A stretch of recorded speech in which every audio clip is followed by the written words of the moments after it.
बेहतरीन। अब हम पहुंच चुके हैं यहां तक, स्टेप बाय स्टेप हम बढ़ रहे हैं। जब फाउंडेशंस रखते हैं ना, तब क्या करते हैं, वो एक पूरा खड्डा होता है, खड्डा करके उसको भरा जाता है, ईंट बजरी कंकर वंकर सब डाल के, कहीं कोई गैप नहीं छूटता। बाद में उसको प्लेन करने के बाद इमारत बनती है, राइट। इतना स्ट्रॉन्ग फाउंडेशन होना जरूरी है। तो अभी तक हमने जो पढ़ा वो कैंडल स्टिक के बारे में पढ़ा, टाइप्स ऑफ कैंडल स्टिक के बारे में पढ़ा, न्यूट्रल कैंडल स्टिक के बारे में पढ़ा। अब हम पढ़ रहे हैं two type of candlestick patterns, जो बुलिश और बियरिश, राइट। तो इसमें हम दोनों को समझेंगे। ये जो आप देख रहे हो यहाँ पे, ये है बुलिश एंगलफिन। पहले हम बुलिश कैंडलस्टिक पैटर्न्स को पढ़ेंगे, फिर बियरिश कैंडलस्टिक पैटर्न को पढ़ेंगे। बुलिश एंगलफिन का मैं सबकी साइकोलॉजी आपको बताऊंगा, दिमाग में एकदम फिट कर दूंगा, ताकि आपके दिमाग में हमेशा वो रहे। बुलिश एंगलफिन पैटर्न क्या होता है कि जब ये कैंडल रेड वाली बनी ना, रेड वाली कैंडल बनने के बाद जब मार्केट में सेलर नीचे ला रहे थे, तब अचानक से बायर ने नीचे से जोर लगाया और ऊपर ले जाके क्लोज कर दिया। मतलब ये जो सेलर्स थे उनको पूरा एंगल्फ कर लिया अपने अंदर।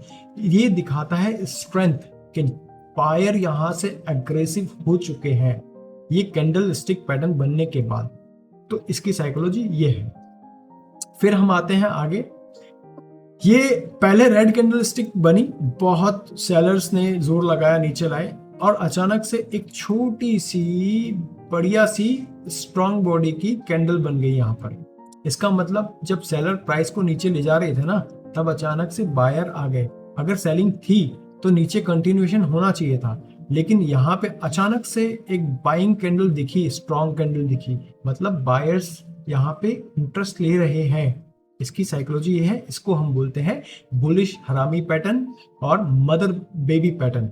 आप दोनों में से कुछ एक नाम जो आपको सुटेबल लगे वो आप रख सकते हो। मतलब उसका यही है, ये जिसने इजाद किया है, जापानीज ट्रेडर थे वो, उन्होंने ही कैंडलस्टिक्स का नाम रखा है। सुन के अजीब लगेगा, लेकिन ठीक है, ये बुलिश हरामी जो है, बट है तो है। अब इसको जापानीज में कुछ और बोलते होंगे, ठीक है।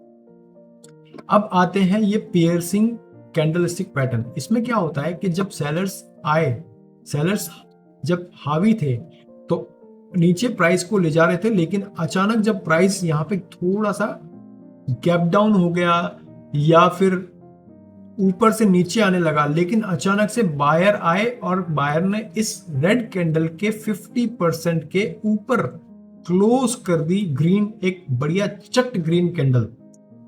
मतलब नीचे से ऊपर क्लोज कर दी इस रेड कैंडल के 50% के ऊपर। ये है पियर्सिंग कैंडलस्टिक पैटर्न, बुलिश। तो यहां से दिखा कि एकदम बायर्स स्ट्रांग हो गए और ये सेलर्स अब जाने वाले हैं। फिर मार्केट यहां से रिवर्स हो सकता है या कंटिन्यूएशन हो सकता है सपोर्ट से। तो ये इसका कहने का मतलब, ये साइकोलॉजी इसकी है। अब यहां पे है ये ट्विजर्ड बॉटम। ट्विजर्ड बॉटम मतलब सेम लेवल, जहां पे सेलर ने मार्केट को क्लोज किया, प्राइस को क्लोज किया, इस कैंडल को क्लोज किया, उसके बाद बायर्स ठीक उसी एक एग्जैक्ट लेवल से, या जब बायर्स ने एग्जैक्ट लेवल से थोड़ा सा इधर उधर हो सकता है, बट वो एक एग्जैक्ट लेवल है वहां पे, ठीक है। अब 5 रुपए के बाद अगर प्राइस 10 रुपए, 5 रुपए के बाद अगर प्राइस 1 रुपए से खुल रहा है तो वो एग्जैक्ट नहीं हुआ, बट 5 रुपए के बाद अगर प्राइस ओपन हो रहा है दूसरी कैंडल में 4.9, तो ठीक है ना, वो सिमिलर सा है, थोड़ा सा फर्क दिखेगा, लेकिन इसकी साइकोलॉजी समझो कि एक लेवल है जहां पे सेलर ने क्लोज किया, लेकिन वही लेवल से बायर्स एकदम अग्रेसिव हो गए और सीधा जाके ऐसी सिमिलर कैंडल बने या इसके ऊपर निकल जाए तो भी वो ट्विजर बॉटम ही होगा। मतलब बॉटम फ्लैट है, इसको बोलते हैं ट्विजर बॉटम, कि यहां से सेलर आ रहा था लेकिन बायर ने यहां से आने लगे, बायर ने एक बढ़िया एक कैंडल बनाई ग्रीन कलर की, और उसके बाद ऊपर की तरफ प्राइस जा सकता है। ये इस पैटर्न का मतलब है। इन सारे पैटर्न्स का मतलब यही है कि बुल आ गए हैं, बुल आ चुके हैं, बुल आ रहे हैं, वो ये कैंडलस्टिक पैटर्न्स बताती हैं। इसीलिए हम इसको बोलते हैं बुलिश कैंडलस्टिक पैटर्न्स। वैसे ही सिमिलर अब आते हैं बेयरिश कैंडलस्टिक पैटर्न्स। मतलब कि सिमिलर है बट चीजें थोड़ी सी अलग है, ऑपोजिट है। अब पहले यहां से ग्रीन कैंडल बन रही थी, बायर्स जोर लगा रहे थे, जोर लगाने के बाद अचानक से रेड बड़ी कैंडल आ गई, मतलब सेलिंग प्रेशर आ गया, क्रिएट हुआ। कैसे पता चला? इस कैंडल की क्लोजिंग होने के बाद। इसलिए मैं बोलता हूं दिमाग में बिठा लो कि कैंडल क्लोजिंग बहुत इंपॉर्टेंट होती है। तो सॉरी, उसके बाद में ये सेलर आए और इस बायर को एंगल्फ कर गए, मतलब ये जो है एंगल्फ कर गए। एंगल्फ करने के बाद यहां पे दिख गया जब कैंडल क्लोज हुई कि बहुत बढ़िया सेलिंग हुई है, प्राइस डाउन जा सकता है। इसका मतलब ये हुआ, इसको बोलते हैं बेयरिश एंगल्फिंग। हमेशा एक चीज ध्यान रखना, जब भी बुलिश कैंडलस्टिक पैटर्न्स बनती हैं तो वो हमेशा बनेगी सपोर्ट पे। सपोर्ट क्या होता है, रेजिस्टेंस क्या होता है, वो मैं आपको आगे समझाऊंगा, लेकिन मैं आपको बताता हूं नीचे स्तर पे बनेगी, मतलब सपोर्ट पे बनेगी। और ये जो है वो रेसिस्टेंस पर बनेगी, ये बियरिश कैंडलस्टिक पैटर्न्स। क्योंकि प्राइस हमेशा ऊपर से गिरता है तब नीचे आता है, और जब प्राइस नीचे से चढ़ता है ऊपर जाता है तो नीचे से जाता है, राइट।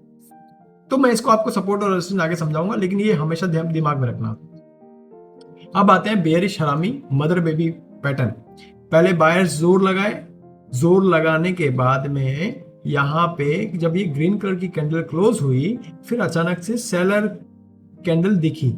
और ये जो शेप है ना, ये देखो शेप, मदर बेबी इसको इसीलिए बोलते हैं क्योंकि ये जो शेप है ना, ये शेप कुछ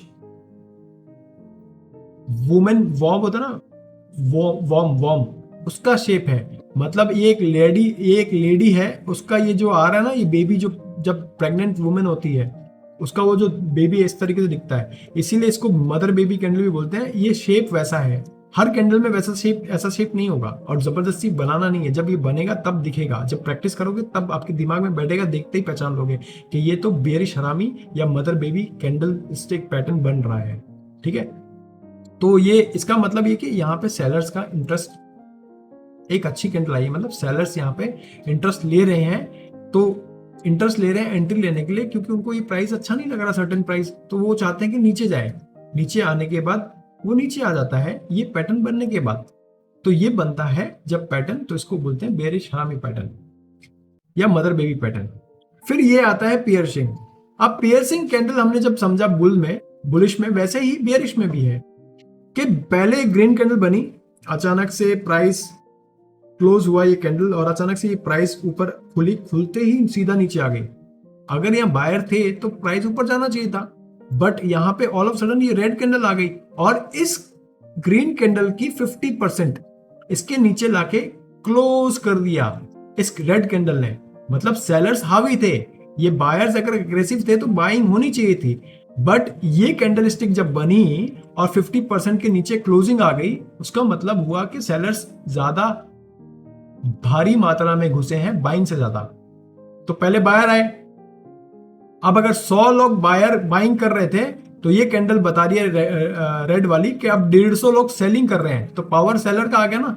इसीलिए इसको हम बोलते हैं बियरिश पियर्सिंग कैंडलस्टिक पैटर्न, ठीक है। अब यहां पे जैसे ट्विजर, हमने यहां पे जैसे ट्विजर बॉटम देखा था, वैसे ही ट्विजर टॉप होता है। ट्विजर टॉप में क्या होता है कि ये वाला जो पोर्शन है ना, ये वाला पोर्शन, ये कैंडल स्टिक आपकी ऐसे भी हो सकती है, दोनों सिनेरियो में बता रहा हूं, ठीक है। ये ऐसे भी हो सकती है, ट्विजर टॉप, दोनों का टॉप सेम हो या विक सेम हो, या ये ओपनिंग प्राइस क्लोजिंग प्राइस दोनों का सेम हो। इस केस में भी ऐसा हो सकता है। तो ये एकदम पिक्चर परफेक्ट दिखेगी, ऐसा नहीं होता मार्केट में, ठीक है। तो ये ट्विजर टॉप का क्या है, ये दोनों लेवल एरिया के सेम थे, पहले बाइंग हुई बट वहीं उसी लेवल से सेलिंग हो गई, ठीक है। तो इस तरीके से ये बनता है ट्विजर टॉप, क्योंकि बायर एग्रेसिव थे, फिर सेलर आ गए और सेलर ने प्राइस को सेम लेवल पे जोर लगा के पुश कर दिया। अब इसके बाद जो कैंडल बनती है ना, वो बताती है कंफर्मेशन कैंडल होती है, तब पता चलता है। अभी तक यहाँ पे अगर इस कैंडल में अगर 100 लोग बाइंग कर रहे थे, तो इस कैंडल में भी 100 लोग सेलिंग कर रहे हैं, मतलब लेवल बराबर है। बट इसके बाद जो कैंडल बनती है, उस बेसिस पे पता चलता है कि प्राइस नीचे आ रहा है, वो रेड बननी चाहिए तब। वो कॉन्फर्मेशन वाला पार्ट एक अलग है, लेकिन मैं आपको समझाने के लिए समझा रहा हूं। कि आपको दिमाग में बैठ जाए चीजें। तो ये अगर इसको उल्टा कर देंगे तो भी वो ट्विजर टॉप होगा, इसको भी उल्टा कर देंगे तो भी वो ट्विजर बॉटम ही होगा। इसका कहने का मतलब यही था, सिंपल। तो इनको कैंडल स्टिक्स को आप प्रैक्टिस कर रहे होंगे, मैं उम्मीद कर रहा हूं। अगर नहीं कर रहे तो करना चालू कर दो। अगर वीडियो देख के टाइम पास होगा, एंटरटेनमेंट होगा, या मैं एक ही दिन में सब कुछ सीख जाऊंगा, दैट इज नॉट पॉसिबल। आप जिस भी रिस्पेक्टिव फील्ड में हैं, अगर मैं आपसे उस फील्ड के बारे में पूछूं, आप मुझे ऐसे बता देंगे, बट मैं सुन लूंगा, मुझे मजा आएगा, बट क्या मुझे समझ में आ जाएगा? नहीं, बिल्कुल नहीं आएगा। दिमाग में घुसेगा? नहीं घुसेगा। आप मुझे 50 तरीके बताएंगे, बट मैं उन तरीकों को अगर प्रैक्टिस नहीं करूंगा तो मैं आपको 5 दिन बाद भी वही सेम सवाल पूछ रहा हूँ जो मैं आज पूछ रहा हूँ आपसे आपके फील्ड के बारे में। फिर 10 दिन बाद भी मैं वही सवाल, 50 दिन, मैं 5 साल बाद भी वही सवाल पूछ रहा हूँ आपसे जो आपने मुझे बताया, क्योंकि मैंने प्रैक्टिस ही नहीं किया ना। आप उस फील्ड के मास्टर हैं क्योंकि आप उस फील्ड में हैं। तो इसी हिसाब से मैं बता रहा हूं कि मैं आपको बता रहा हूं, अगर आप इनको नहीं सीखोगे, नहीं प्रैक्टिस करोगे, चार्ट्स नहीं देखोगे, कैंडल स्टिक के बारे में खोल के पी नहीं जाओगे इन सब चीजों को, तब तक ये एंटरटेनमेंट ही रह जाएगा। अगर आप जेन्युइनली सीख रहे हैं तो आप इनको प्रैक्टिस करें। और किसी भी चीज को सीखने के बाद अगर आप प्रैक्टिस नहीं करेंगे तो वो नॉलेज किसी भी काम की नहीं रह जाती। आप समझदार हैं, इंटेलेक्चुअल पर्सन हैं, इसीलिए मैं आपको ये बता रहा हूं। और आप उम्मीद करता हूं कि आप उसी इंटेलिजेंस के साथ इन चीजों को सीखें, अगर आप जेन्युइनली शेयर मार्केट के बारे में सीखना चाहते हैं तो आप इनको सीखें, प्रैक्टिस करें, और फिर आप मैजिक देखेंगे आगे आने वाले टाइम में। उम्मीद करता हूं मैंने आपको बेहतरीन तरीके से समझाया। एक बार में नहीं समझ में आएगा, एक बार, 2 बार, 3 बार देखो, इसको पेंसिल पेन से ड्रॉ कर करके देखो, इसके स्क्रीनशॉट्स लेके देखो, समझो, फिर देखो मैजिक आगे आने वाले टाइम में क्या होगा, क्योंकि ये फाउंडेशन हम रख रहे हैं। उम्मीद करता हूँ ये वीडियो आपको पसंद आ रहा होगा, ये सीरीज कोर्स पसंद आ रहा होगा। तो लाइक, सब्सक्राइब करना ना भूलें, नोटिफिकेशन बेल आइकन ऑन कर लें ताकि एक भी वीडियो मिस ना हो, क्योंकि foundation is very important, basics are very important. तो थैंक्स फॉर वॉचिंग।